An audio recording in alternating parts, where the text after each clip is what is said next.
जी समझ आ रही है? पार्ट 2 स्टार्ट हो गया। हाँ भाई समझ आ रही, क्या मसला है भाई? हमारी मर्जी। प्रेफरेंस शेयर्स में टैक्स इसलिए नहीं लिया कि मैंने काफ़ी दफ़ा ये कल उसूल भी लिखवाया था एक, कि अगर प्रेफरेंस शेयर्स के बारे में वो खुद बताए ना तो हमने खुद से अज्यूम नहीं करना कि ये अलाउएबल टैक्स डिडक्शन है। हम प्रेफरेंस शेयर्स के इंटरेस्ट को यानी डिविडेंड को सिर्फ तब नेट ऑफ टैक्स करेंगे जब सवाल में वो खुद लिख के बता दे कि preference dividend is allowable tax deduction. किसी होमवर्क वाले छोटे से सवाल में ऐसा होगा भी सही, मुझे लगता है था, फिर देख भी लेते हैं। जी जी बिल्कुल, दोनों के लिए। अच्छा जी, ओहो रैंकिंग तो हो गई है, अब अगला काम करना है हमने, और वो है डायलूटेड ईपीएस निकालने वाला। ठीक है, तो डायलूटेड ईपीएस निकालनी है तो आज भी पहला स्टेप वही है कि बेसिक ईपीएस लिखेंगे। अब बेसिक ईपीएस जो है वो कैसे निकली हुई है, लेकिन ये लिखना है, इधर लिखना है कैसे, न्यूमरेटर में क्या है, बोलो बेसिक ईपीएस के न्यूमरेटर में क्या है जी, 6 मिलियन, ऐसे करके लिखना है 6 मिलियन। काम वही हो रहा है जो कल से शुरू किया था, लेकिन आज ज़रा ऐसे बस फॉर्मेटिंग ज़रा और तरह की होगी क्योंकि मल्टीपल चीज़ें आ गई, तरतीब से चल रहे हैं। डिनोमिनेटर बोलो जी 2 मिलियन, और अर्निंग्स पर शेयर, अब ये कैसे निकलेगी, अगेन इसको मैं अगर कह दूं ये ए है और ये बी है, तो ये ए डिवाइडेड बाय बी कैसे निकल रहा है जी, बताएं क्या आंसर आ रहा है? वही आना है, ₹3 पर शेयर। अब यहां से आगे काम शुरू होता है, ये तो हमने पहले भी किया हुआ था। ठीक है, ओके, तो उसके बाद अब आपने रैंकिंग वाइज 1 बाय 1 चीज़ों को ऐड करना है, यहां तक के ईपीएस गिरती जाए, और जब गिरना बंद हो जाएगी, बढ़ना शुरू हो जाएगी, तो उससे आगे हमने नहीं जाना। ठीक है, ओके, चेक करते हैं। सबसे पहला ऑप्शन है नंबर 1, क्या दोबारा बताऊं, ये न्यूमरेटर ये डिनोमिनेटर, इनको डिवाइड किया तो ईपीएस, क्या बताऊं उसमें, एक मिनट वो उसको कहने दो ना। हाँ बस टेबल फॉर्म में लिखा है, अभी इसकी अफादियत तो अब समझ आएगी कि क्यों लिखा है। फिलहाल तो वही वाली ऊपर वाली ईपीएस उठा के नीचे दोबारा लिख लिया मैंने, अभी तक तो और कुछ कहा ही नहीं मैंने। ठीक है, अब नंबर 1 इज ऑप्शन, यहाँ पे आए और यहाँ पे आके हमने लिखा ऑप्शंस। अब ऑप्शन का न्यूमरेटर का चेंज और डिनोमिनेटर का चेंज यहाँ से लेके आओ, साथ साथ नोट ना करो, इधर देख लो। ऑप्शन नंबर 1 है, उधर से नंबर 1 है ना। ठीक है, अब न्यूमरेटर के कितना चेंज है, इसका 0, ऑप्शन का चेंज 0 है। ठीक है, अच्छा सॉरी यार, उसके बाद डिनोमिनेटर का क्या चेंज है, 1.5 लाख, तो न्यूमरेटर में न्यूमरेटर को ऐड करो, डिनोमिनेटर में डिनोमिनेटर को। ये जो काम करते थे तब वो अकेला अकेला था ना, ऐसे करते थे, ऐसे नहीं करते थे, ऑप्शन का जी ऊपर 0 ऐड करो न्यूमरेटर में और डिनोमिनेटर में, तो वही काम कर रहे हैं और तो कुछ नहीं कर रहे। अब मुझे बताओ टोटल क्या हो गया, ये मैं बता देता हूं, 6 मिलियन ही रहा। ये मैं क्यों बताऊं, ये आप लोग क्या करने आए हुए हैं। ठीक है जी, अब इस स्टेप पे आके दोबारा ईपीएस निकालो, 6 मिलियन डिवाइडेड बाय 2150000 करो, और कम हुई है, अब 3 बेसिक थी ना, 2.18 पर शेयर,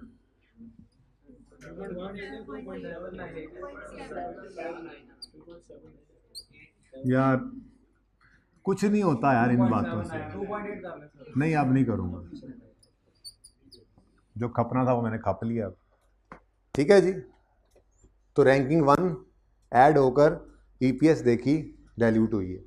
रैंकिंग 2 किसकी है, कन्वर्टेबल बॉन्ड्स की। अब अगला नंबर इनका 1 बाय 1 करना, इकट्ठा नहीं करना, कन्वर्टेबल बॉन्ड्स जी, न्यूमरेटर में 140,000 ऐड करना है ऐसे क्यों नहीं कर रहे सर, उसकी वजह है, अभी पता लग जाएगी कि ऐसे भी तो कर सकते थे यही काम। नहीं, हर बार देखना है कि किस जगह पे जाकर डाइल्यूशन ख़त्म हो रही है, वहाँ पे रुकना पड़ेगा जी। डिनोमिनेटर में ऐड करें 1 मिलियन, बस वो ऐसे फ्रैक्शन की बजाय ज़रा ऐसे खूबसूरत सा फॉर्मेट बनाया हमने जी। ये हो गया 6140 000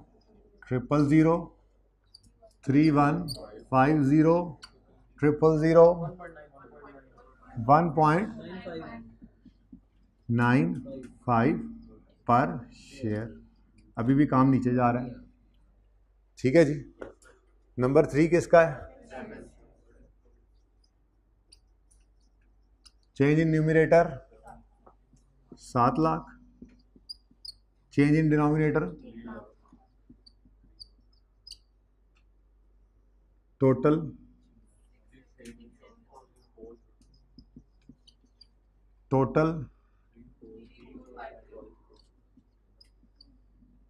ईपीएस ₹1. ये तो दोबारा बढ़ना शुरू हो गई।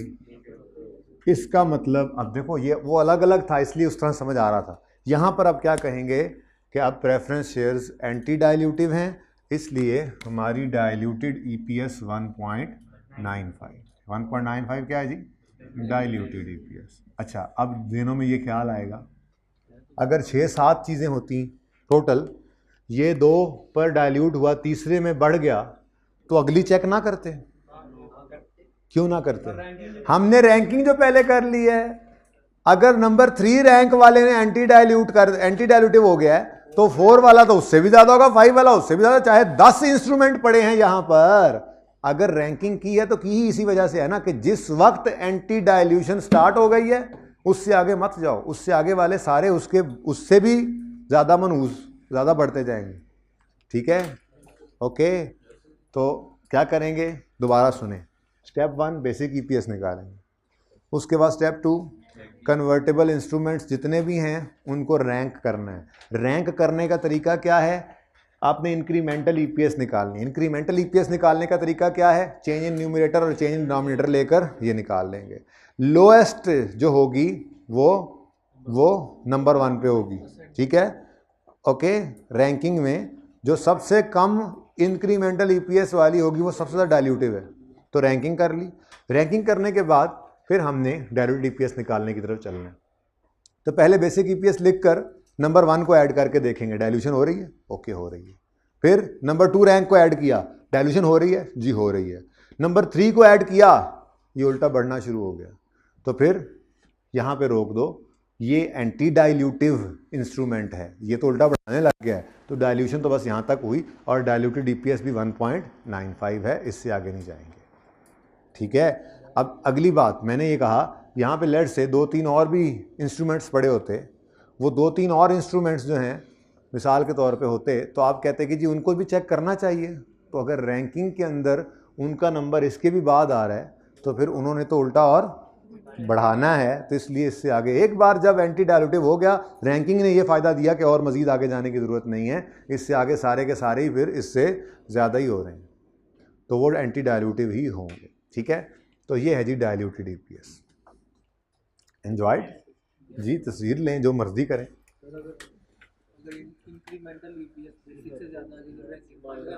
इंक्रीमेंटल ईपीएस बेसिक से ज़्यादा आ जाए तो क्या वो एंटी डाइल्यूटिव है?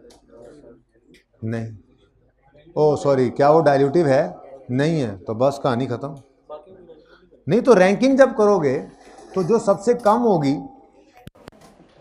कम होगी वो तो पहले आएगी ना। अब एक आपकी बेसिक ईपीएस 2 रुपये है, आपकी किसी एक इंस्ट्रूमेंट की इंक्रीमेंटल ईपीएस 3 रुपये आ गई, तो रैंकिंग में वो आखिरी नंबर पे होगा, या तो वही एंटी डाइल्यूटिव करेगा या उससे भी पहले एंटी डाइल्यूटिव हो जाएगा।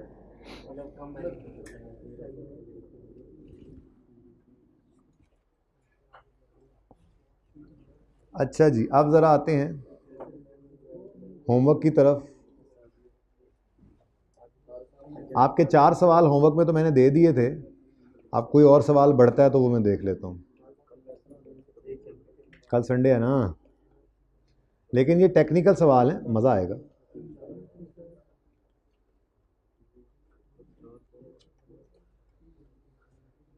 ये जो प्रैक्टिस क्वेश्चन है ना, ये खैर से प्रैक्टिस क्वेश्चंस कोई 27-28 प्रैक्टिस क्वेश्चंस जो हैं ये सारे आप कर सकते हैं, लेकिन फिलहाल मैं कह रहा हूँ रहने दें। मतलब ये ही इसी जैसे क्वेश्चंस मैंने आपको साथ साथ करवाए थे लेक्चर नोट्स में, तो मज़ीद फर्दर प्रैक्टिस है, लेकिन सारी बेसिक ईपीएस की है। अब आप वो ठीक है, कोई दिल करे किसी का ये 28 सवाल करने हैं तो फी सवाल 3 मिनट लगा के कर ले। ये प्रैक्टिस क्वेश्चंस हैं, पता नहीं पेज नंबर कौन सा है। अब कभी किताब खोली हो तो ना, ये पेज 542 से स्टार्ट हो रहे हैं। मैंने ये होमवर्क नहीं दिया आपको, मैंने ये कहा है कि आप ये करने के काबिल आप हैं, ठीक है जी। कोई करना चाहे तो उसको ऑप्शन है। मैंने इसी जैसे सवाल साथ साथ आपको लेक्चर नोट्स में करवाए थे, मिलते जुलते सवाल हैं, बस फर्दर प्रैक्टिस है इसकी, ठीक है। किसी वक्त दे दूंगा होमवर्क में जब रिवाइज करवाना होगा। जैसे आखिरी दिन में मैं कहता हूँ 2-3 दिन जब चल रहे होते हैं, चलो यार ईपीएस ज़रा रिवाइज करके आना, तो मैं कह सकता हूँ हो सकता है यार प्रैक्टिस क्वेश्चंस करके आ जाना, या आप खुद करना चाहें किसी वक्त भी कर सकते हैं। आई कैप क्वेश्चन बैंक के अंदर क्वेश्चन नंबर 2 है होम डायनामिक्स। इस सवाल को ज़रा देखें असल में तो ये ऐसे है, profit from continuing operations, profit from discontinued operations, लेकिन आई कैप ने डिसकॉन्टिन्यूड ऑपरेशंस को निकाल दिया हुआ है, इसलिए सोल्यूशन तो अब इसी वाला ही होगा। आपने सोल्यूशन यहाँ से नहीं देखना, आपने सवाल करके आना है। मैं इस सवाल का सोल्यूशन या ये सवाल दानिश, मैं इस सवाल का सोल्यूशन या तो दूंगा या नहीं दूंगा, तो फिर ये बच्चों को मंडे को खुद करवाऊंगा, ठीक है। वैसे मैंने पहली क्लास के स्टार्ट में कहा था हम मंडे को कैश फ्लो शुरू कर रहे हैं, लेकिन आज मैंने दूसरी क्लास तक आते आते मुझे ये अंदाज़ा हो गया था कि कैश फ्लो शुरू तो कर देंगे, लेकिन कैश फ्लो का फुल फ्लैज टॉपिक ट्यूसडे को ही होगा। मंडे को ये थोड़ा सा जी नहीं, ये थोड़ा सा ये टेक्निकल चीज़ें, अभी आपको सवाल दिखाता हूँ, इतना इजी नहीं होता, फिर चीज़ों को जाहिर सी बात है एब्जॉर्ब भी तो करना है। मैं अगर मंडे का दिन बीच में नहीं रखता, यार मुर्तज़ा आप तुम्हें क्लास से निकालूंगा मैं, अगर मैं मंडे का दिन बीच में नहीं आपको क्लोज करता, एक दिन नहीं देता, ये चीज़ें समझाऊंगा भी सही, छोटी छोटी चीज़ें एग्जांपल्स में, जैसे आपको 2-3 एग्जांपल्स में मसला आया, इंशाल्लाह वैसे अब आएगा नहीं, तो अगर ये टाइम मैं दे देता हूँ आपको तो आप नॉर्मलाइज हो जाएंगे थोड़ा सा। चीज़ें जो कमी बेशी है, तो संडे लगा लिया होगा, फिर मंडे मेरे साथ लगा लेंगे। और अगर मैं कैश फ्लो स्टार्ट कर देता हूँ मंडे को, तो आप कहोगे जब जो होना था हो गया, अब ईपीएस को चलो दफ़ा करो, चलो अब नया टॉपिक आ गया। तो इसलिए मैं एक दिन के लिए ज़रा कूल डाउन फेज़ रखूँगा, इसके अंदर आपने कमी बेशी इसकी पूरी कर लेनी है। बाकी हम अल्हम्दुलिल्लाह राइट ऑन ट्रैक हैं, अल्लाह का शुक्र है। हमारे इसके बाद 2 टॉपिक्स हैं बड़े, फ्रेमवर्क पे 1 दिन लगता है, आप उसको भी 2 दिन में रखो, वैसे 1 दिन लगता है, 2 दिन लगाओ। ईपीएस इसके अंदर एनपीओ के ऊपर 6 से 7 दिन, 8 दिन, 10 दिन दोनों के रख लो यार, कैश फ्लो के भी ये ज़्यादा हैं, तब भी हम अल्हम्दुलिल्लाह ऑन ट्रैक हैं, कोई मसला नहीं है, सही जा रहे हैं। हम कोई संडे भी ऑन नहीं करेंगे, लेकिन हर वीक में शाम में एक्स्ट्रा क्लास चलेगी, और हो सकता है आखिरी वीक में वो पूरा वीक भी हो जाए, कोई पता नहीं। उसमें क्या होता है, रिविजन्स होती हैं, छोटी छोटी चीज़ें, कमी बेशी, कोई एमसीक्यू, कोई स्टैंडर्ड की निशानदेही। नॉर्मल क्लास हम संडे के बगैर ही रखेंगे। एक संडे ऑन किया था, उसमें भी मेरी जो चाहत थी वो पूरी नहीं हुई थी। मेरी चाहत होती सारी रेशोज़ हो जाती और फिर उन रेशोज़ को एक हफ्ता फिर पढ़ते रहते, जैसे पढ़ते भी रहे, ठीक है। रेशोज़ वाला पेज रोला डाला हुआ है ऑनलाइन वालों, जब बन जाएगा तो इनको भी तभी मिलेगा और आपको भी अपलोड हो जाएगा। जैसे ही कोई चीज़ इनको मिलेगी, कभी ऐसा नहीं होगा कि वो आपको नहीं मिलेगी, वो फ़ौरन आपको मिलेगी, बल्कि अक्सर पहले चीज़ आपको मिलती है फिर इनको मिलती है हार्ड कॉपी, तो ठीक है। तो वो मैं अभी नहीं बना सका था, संडे आ गया है तो मैं वो पेज बना दूंगा रेशोज़ का इंशाल्लाह, फिर उसको आप लोगों को भी अवेलेबल कर दूंगा, ठीक है जी। अच्छा खैर, बातों से बात आगे निकलती चली गई, तो इम्पॉर्टेंट संडे है आपके लिए, ये ईपीएस का टॉपिक आपने इसमें कंक्लूड करना है, ठीक है। सवाल के अंदर जो चेंज मैंने की है आप लोगों ने देख ली है, पहली 2 लाइनें इसमें नहीं हैं। ओ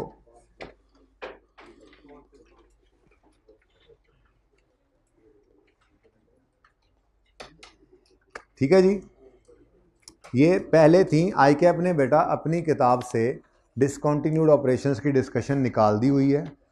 अब ये सवाल पुराना है, होम डायनेमिक्स वाला सवाल मैंने आपको करवाया हुआ है, इसके अंदर बस एक एडजस्टमेंट चेंज है।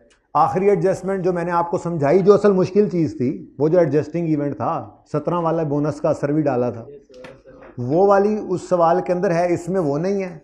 लेकिन उस सवाल के अंदर शायद शेयर स्प्लिट या कंसोलिडेशन नहीं था, वो इसमें डाला हुआ है, तो ये फ़र्क है, पढ़ के देख लेते हैं। लेकिन पहली 2 लाइनें काट दें, आपका ये पैट है बस, और सोल्यूशन यहाँ से नहीं देखना, सोल्यूशन मैं आपको खुद दूंगा फिर, ठीक है। शेयर होल्डर्स इक्विटी ऑन यकम जनवरी 16 कंप्राइज ऑफ, ये सेम क्वेश्चन है बिल्कुल, ठीक है ना। ये इरिडीमेबल है, बताया था आपको। वैसे क्यूमुलेटिव भी लिखा हुआ है, लेकिन इरिडीमेबल क्यों है उसने कहा हुआ इक्विटी के अंदर पढ़ें। फिर 31 मार्च 16 पर एचडीएल ने 40% राइट शेयर्स अनाउंस किए हैं। एंटाइटलमेंट डेट 31 मई है तो 31 मई लेंगे, ऐसे ही है ना। मार्केट प्राइस इमीडिएटली बिफोर 28 है और 32 है तो 32 वाली लेंगे, वही वाला सवाल है, same. On 2 August HDL announce 20% bonus, बिल्कुल same. On 30 September 16 board of director announce 20% interim cash dividend. इसका क्या करें? इंटरिम है तो इसी साल का है ना, क्या करेंगे? ऑर्डिनरी शेयर होल्डर्स वाले डिविडेंड वो कुछ भी नहीं करते थे, इग्नोर करना होता है, खुदा का नाम लो। अच्छा, उसके बाद ये असल में उस सवाल में नहीं था जो उस दिन किया था, तो ये इस सवाल में डला हुआ। नहीं समझ आई तो सवाल करना। क्या पैट में से आप ऑर्डिनरी डिविडेंड माइनस करते हो? तो ये वही कह रहा हूँ कि नहीं करना, ये ऑर्डिनरी डिविडेंड ही है और क्या है। यहाँ पे बता रहा है board of director announce 20% interim cash dividend.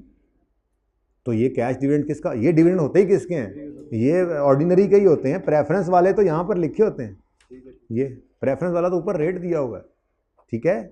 बाकी सारा ऑर्डिनरी डिविडेंड ही होता है, प्रेफरेंस वालों का रेट अलग दिया होता है। और कहाँ बताया आपको, कैसे बताया आपको?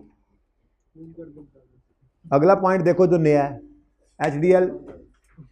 एचडीएल कैरिड आउट 2 for 3, हाँ ये अंग्रेजी प्यारी लिखी हुई है, 2 for 3 कंसोलिडेशन का मतलब क्या है?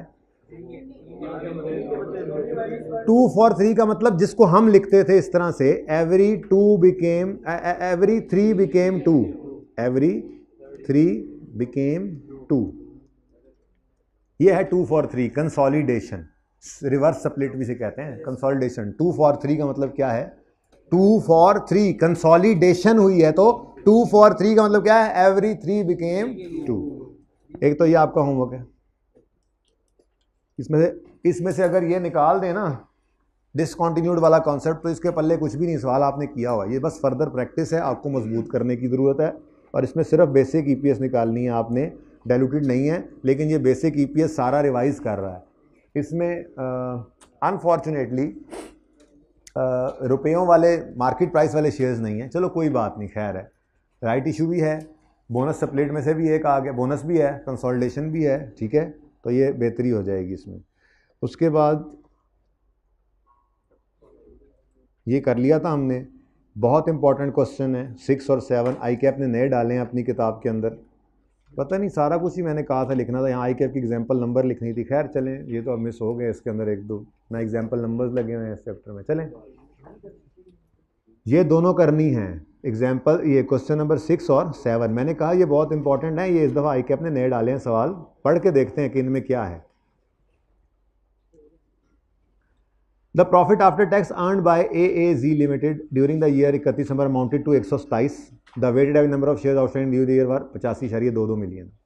तो प्रॉफिट भी दे दिया, weighted average number of shares भी दे दिए। बेसिक एंड डायलूटेड ईपीएस मांग रहा है ना, तो डायलूशन में खपाएगा बेसिक, उसने दे दिया, इजी डाटा, ठीक है। Details of potential ordinary shares as at 31 number 7 और एज फॉलोज, ठीक है। ये ऑर्डिनरी शेयर नहीं है, पोटेंशियल है इनमें। The company has issued debentures which are convertible into, अच्छा, if the debentures are not converted blah blah, वो तो आपने पढ़ना है ना। Preference shares are issued which are convertible into, अच्छा, कन्वर्टेबल।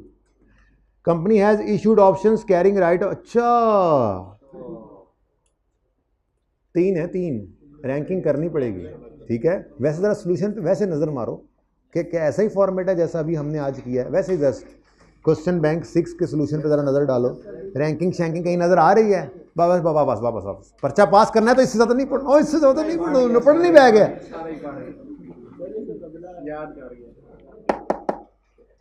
पर्चे में बैठना है जाके घर, आपने यूँ समझना है, ठीक है। तो ये सवाल करना है, आई कैप ने इस दफ़ा तोहफतन दिया है ना आपको, यूँ समझना है कि आई कैप ने पर्चे में दिया था।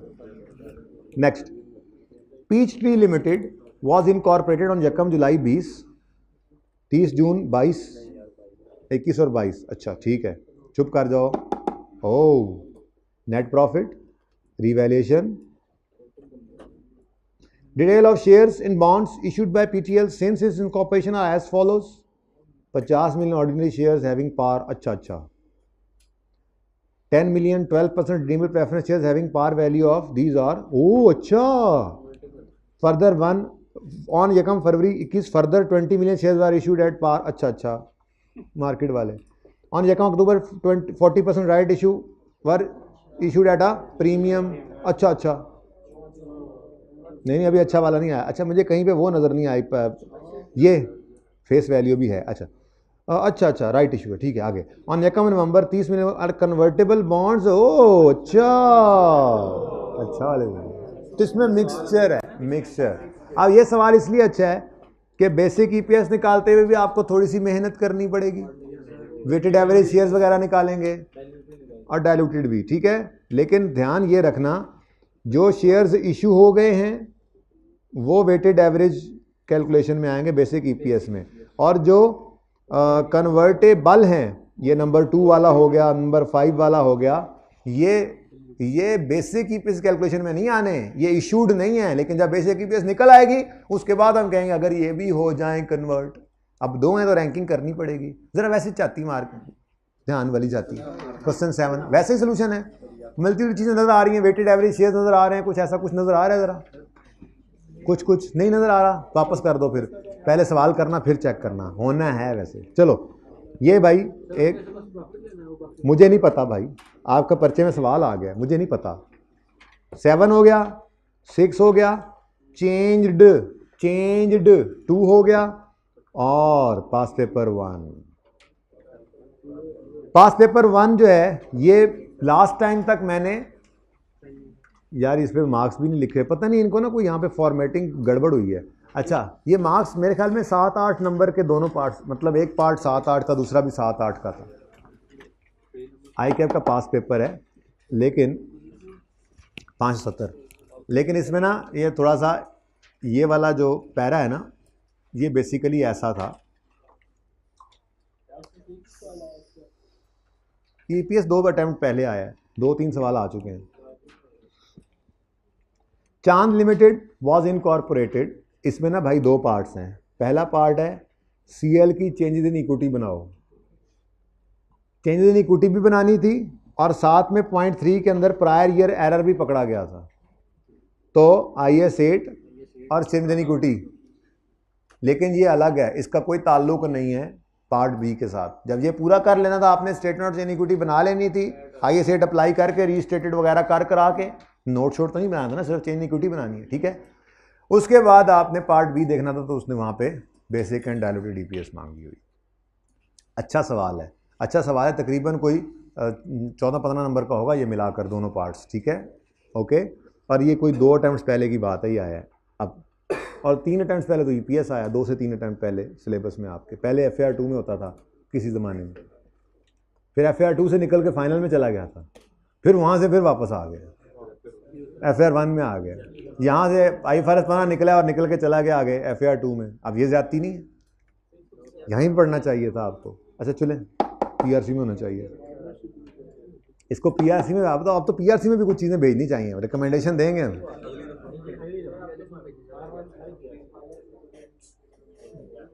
प्लीज, चांद लिमिटेड वॉज इनकॉर्पोरेटेड ऑन यकम जनवरी 20 with an authorised share capital of 500 rupees comprising of 50 million shares. मतलब हर एक की फेस वैल्यू कितनी होगी? 10 रुपये। अगर 500 मिलियन रुपए का ऑथोराइज शेयर कैपिटल है और वो 50 मिलियन शेयर्स पर मुश्तमिल है, तो मतलब 500 बटा 50 10 रुपये। ये क्या है? ये क्या है? Authorised share capital. मैं ये पूछ रहा हूँ, ये क्या है? ऑथोराइज्ड। ये होता क्या है? मैंने पहले भी एक बार आपकी क्लास में इसका जिक्र किया हुआ है। वैसे ऑथोराइज्ड शेयर कैपिटल क्या होता है? मैक्सिमम अमाउंट ऑफ कैपिटल जो कि कंपनी रेज कर सकती है अपने मेमोरेंडम आर्टिकल्स के हिसाब से, ठीक है ना, जितना अलाउड लिमिट है। ओके, इसका मतलब क्या ज़रूरी है कि इतना इशूड भी होगा? ये ज़रूरी नहीं होता, ठीक है। कंपनी ज़्यादा सारा ऑथोराइज शेयर कैपिटल रखवाती है, उसकी फ़ीस वगैरह होती है, कुछ पे करनी होती है, लेकिन वो इनिशियली वो ऑथोराइज शेयर कैपिटल ज़्यादा रखवा कर, ठीक है, और उसको मतलब अपने मेमोरेंडम आर्टिकल को वो रजिस्टर करवा लेते हैं। उसके बाद फिर आहिस्ता आहिस्ता जितना ज़रूरत पड़ती रहती है उनकी ज़िंदगी में कंपनी की, वो शेयर्स नए इशू करते रहते हैं। तो इस ऑथोराइज शेयर कैपिटल का आपके आज वाले सवाल पे क्या असर पड़ना था? इसका कोई असर नहीं है सिवाय इसके कि आपको ये पता हो कि फेस वैल्यू कितनी है हर शेयर की, 10 रुपये, ठीक है। लेकिन इसका असर FAR2 में फाइनल अकाउंट्स का सवाल करते हुए आप पे पड़ेगा, वो असर मैं आपको अभी बता देता हूँ, ठीक है। इसकी प्रेजेंटेशन ये होती है कि हमने सिर्फ लिखना होता है बैलेंस शीट के फेस के ऊपर ऑथराइज्ड शेयर कैपिटल, क्या लिखना होता है जी, और ₹500 मिलियन लिख कर उसके नीचे डबल लाइन लगा देते हैं, सिर्फ यूज़र को बताते हैं हमारा ऑथराइज शेयर कैपिटल इतना है, लेकिन ये नहीं कि ये सारा इशू हो गया, यानी कि प्रेजेंटेशन इस तरह से होती है। बैलेंस शीट में इक्विटी के अंदर लिखा होता है authorise share capital 50 million shares of ₹10 each, ₹500 million, लेकिन उसके नीचे क्या लगा होता है, डबल अंडरलाइन। क्या मतलब, इस फिगर को नीचे ऐड शैड नहीं करना, ये सिर्फ हमने आपको बताया है, प्रेजेंट किया है। उसके बाद ordinary share capital let's say जी ये 150 है और ये 50 है, और इस तरह से रीवन सरप्लस रिटेन्ड अर्निंग, वो सारी चीज़ें आ रही होती हैं, ठीक है। वो बैलेंस शीट के आइटम्स हैं, ये सिर्फ प्रेजेंटेशन है, डबल अंडरलाइन लगाई हुई है, ठीक है ना। ये FAR2 में जाके आप करोगे, लेकिन फिलहाल आपको सिर्फ इतना बताना था कि इसकी कोई हमारे सवाल के ऊपर सिग्निफिकेंस नहीं है, इसको हमने क्या करना था, इग्नोर करना था। हाँ, इस लाइन में से सिर्फ फेस वैल्यू निकलती है जो आगे जाके काम आनी है। यार ये FAR2 में करना तो है, फिर उसी वक्त कर लेना, वहाँ पे सीखा जाएगा, सिखाया जाएगा, ठीक है जी। चलें आगे। ये सिर्फ मैंने आपको ये बताने के लिए कि इस सवाल में इसका कुछ नहीं करना, सिर्फ इसलिए मैंने ये थोड़ी सी बना दी आपको, वरना ज़रूरत नहीं है पर्चे के अंदर, बस इग्नोर करना। Next, details of shares issued are as follows. यकम मार्च पे CL issued 20 million shares at ₹18 each, ठीक है जी। ये मार्केट प्राइस वाले शेयर्स हैं, चुप है तो मार्केट प्राइस वाले ही है ना। ऑन यकम October 20 CL issued 15% bonus shares, the market price per share immediately before announcement of bonus was 24। इसका क्या करें, आई कैप की आदत है ज़्यादा चीज़ें देने की, इसका कुछ नहीं करना, इग्नोर करना है इसको। बोनस इशू के वाले दिन से पहले वाली मार्केट प्राइस तो हमें नहीं चाहिए होती थी, बोनस इशू तो हमेशा फेस वैल्यू पे होता है, ये तो हमें चाहिए होता है राइट इशू से पहले, market price immediately before right issue चाहिए होती है, समझ आ रही है। ये तो हमें नहीं चाहिए, तो ये वैसे इग्नोर करने के लिए दिया होता है, बहुत सारी चीज़ें इग्नोर करने के लिए दी होती हैं उसमें। नेक्स्ट, ऑन यकम सितंबर 21 CL issued 40% right shares at a premium of 12.5 पर शेयर। जी हाँ, यहाँ पर यूज होना था इस 10 रुपये में, फेस वैल्यू 10 है, प्रीमियम 12.5 है, तो मतलब इशू 22.5 पे किया। और अगली लाइन, ये कटी हुई लाइन नहीं है बेसिकली, वो डिब्बा ज़रा ऊपर लग गया, असल में ये डिब्बा मैंने इसलिए लगाया कि यहाँ भी फॉर्मेटिंग एरर था, ये डिब्बा बेसिकली डिब्बा नहीं है, मतलब ये असल में डिब्बा ही था, यानी टेबल था, पता नहीं यहाँ पे क्या हुआ, तो ये समझ नहीं, मैं अभी बताता हूँ ये क्या है, उसको छोड़ो, फिलहाल ऊपर पढ़ लो। The market price per share immediately before entitlement date was 33, तो ये हमारा राइट इशू, पता ही है आपको, ये मार्केट प्राइस पुराने शेयर्स के ऊपर लगाओगे 22.5, जो नए शेयर इशू उन पे, और फिर वही ऊपर वाला ऊपर, नीचे वाला नीचे, वो सारा काम। लेकिन ये सारे काम करने हमने EPS के लिए हैं, फिलहाल तो मैं statement of change in equity बना रहा हूँ, तो ये सारे काम भी सोचने की जरूरत नहीं है, वहाँ पे तो सिर्फ आपको पता है सीधा सीधा चलना था, मतलब आगे आगे दौड़ पीछे पीछे छोड़ तो नहीं ना होना चाहिए, आइए सेट का सवाल भी तो करना आना चाहिए। उसके बाद ये जो लाइन है, following information has been extracted from CL's draft financial statements, ये बेसिकली ऐसे थी, ठीक है, वो टेबल नहीं रहा, इसकी पिक्चर, बल्कि मैं यहाँ पे आपको जल्दी से लिख देता हूँ, 21 ड्राफ्ट है, 20 ऑडिटेड है, ताकि आपकी पिक्चर यहाँ से बन जाए, ठीक है। 21 ये क्या है, ड्राफ्ट, और 20 जो है वो ऑडिटेड है, ठीक है जी। उसके बाद नेट प्रॉफिट 66 और 48 रुपीज़ इन मिलियन, आपको पता है, नेट प्रॉफिट 66 और 48, रीवैलेंस surplus arising during the year, रीवैलेंस surplus arising during the year,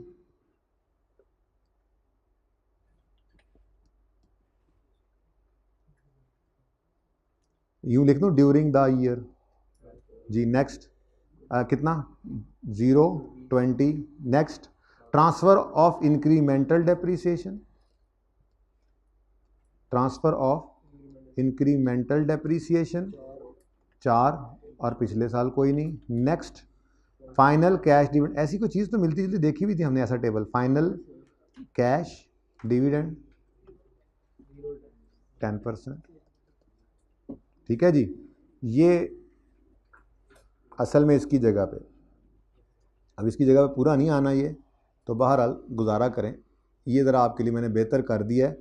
ये टेबल है, डाटा वही है सारे का सारा, लेकिन वो टेबल पता नहीं इनके यहाँ पे ना इसमें कोई मसला हुआ है फाइल में जाते जाते। सुने जी, तो ये वाला पॉइंट ये है, ठीक है जी। तो following information has been extracted from CL's draft financial statements, ठीक है जी। उसके बाद वो डाटा आगे लिख दिया मैंने आपके लिए टेबुलर फॉर्म के अंदर, ठीक है जी। इसकी पिक्चर ले लें।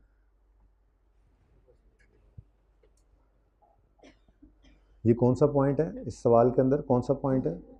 2, ये पॉइंट 2, ओके, ठीक है जी। ये कुछ डाटा दे दिया उन्होंने, अपने मतलब की चीज़ें हैं। प्रॉफिट इक्विटी बनाते हुए प्रॉफिट चाहिए होता है आपको, OCI का आइटम चाहिए होता है, सब कुछ आपको पता है। यानी आप पार्ट ए करते हुए EPS भूल जाइएगा, अपने इससे पिछले वाला टॉपिक भूल गया आपको कि याद है? वो वही अप्लाई करना है IAS 8 चेन इन इक्विटी के अंदर। अगला पॉइंट पढ़ के देखो जरा। After preparation of draft financial statement for 21 it was पता लगा that installation of 12 relating to plant capitalise in August 20 was wrongly expensed out. पिछले साल की गलती पकड़ी गई, सही करोगे। उसके बाद अगली बात क्या है? 20% रिड्यूसिंग बैलेंस मेथड है, यानी कि डेप्रिसिएशन के लिए वर्किंग डिटेल्ड करना और दोनों साल के अंदर डेप्शन भी सही करना। ये चीज़ें प्रॉफिट में सही होनी है। IAS 8 लगेगा, चेन इक्विटी बन जाएगी, कहानी खत्म होगी। उसके बाद फिर बेसिक एंड डायल्यूटेड EPS उसने मांग तो ली है, लेकिन पूरे सवाल में कोई कन्वर्टेबल इंस्ट्रूमेंट नजर आया? बोलो। तो इसके नाम से धोखा ना खाना, बल्कि जो बेसिक है वही डायल्यूटेड होगी। तो आप यूं लिखोगे बेसिक एंड डायल्यूटेड EPS यहाँ, ठीक है। तो ये भी आपका होमवर्क है, ठीक है। 4 हो गए। उसके बाद जो आपको दिए थे होमवर्क में, आप उनको दोबारा ट्राई कीजिएगा, जिनमें आप शायद कह रहे थे कोई मसला शसला भी आया है। देखते हैं कि अब मसला आया या नहीं आया, कुछ इंप्रूवमेंट हुई है या नहीं हुई है, ठीक है, ओके। तो बाकी एग्जांपल्स फिर इंशाल्लाह मैं मंडे को देखकर ये सवाल जो दिए हैं इनको करवा के इंशाल्लाह फिर ट्यूसडे से हम कैश फ्लो स्टार्ट कर देंगे, अल्लाह ने चाहा तो। अल्लाह हाफिज़।